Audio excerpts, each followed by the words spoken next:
शिंदखेडा तालुक्यातील परसामळ येथे चोरट्यांनी धाडसी चोरी केल्याचं असल्याचं वृत्त आहे। चोरट्यांनी घरफोडी करत रोख रकमेसह दागिने चोरून नेल्याची घटना घडली आहे। चोरट्यांनी परसामळ गावातील तुकाराम हिलाल पाटील यांच्या घरात ठेवलेले 3 तोळा सोने, अंदाजे 80,000 रुपये रोकड तसेच 10 भार चांदी घर फोडून चोरी केली असल्याचं घर मालकांनी सांगितलं। तर बाभळे या गावामध्ये पहाटे 3च्या सुमारास दिलीप दाजू भिल आणि प्रवीण रुपनर यांच्या दुकानातून प्रत्येकी 30,000 रुपये किमतीचे 3 मोबाईल चोरी झाले असल्याचे त्यांनी सांगितले। शिंदखेडा रेल्वे स्टेशन या ठिकाणी पार्क केलेली दुचाकी क्रमांक MH18 AT 1928 he bike Shindkheda railway स्टेशनवरून चोरी झाली आहे। दिनांक 24 जुलै 2024 रोजी पहाटे 3च्या सुमारास परसामळ गावामध्ये चोरट्यांनी डल्ला टाकत धाडसी घरफोडी केल्या आहेत। त्याच्यात परसामळ येथे 5 तर बाभळे येथे 1 दुकान फोडले आहे।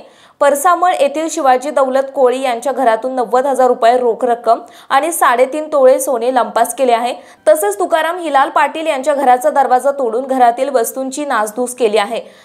पुढे केदार भटसिंग गिरासे यांच्या घराचा दरवाजा तोडून कपाटे उघडले आणि हाती काही लागलं नाही असे त्यांनी स्पष्ट केलं। लखेसिंग चंद्रसिंग गिरासे यांच्या घराचे दरवाजे उघडून कपडे अस्ताव्यस्त केले असून बारकू लाला कोळी यांच्या घरामध्ये घुसून चोरीचा प्रयत्न केला आणि त्याच सुमारास रेल्वे स्टेशन परिसरातील दुचाकी सुद्धा चोरट्यांनी चोरून नेली आहे। शिंदखेडा पोलीस स्टेशनला सदर गुन्ह्याची नोंद करण्यात आली आहे। घटनेचा पुढील तपास सुरू आहे।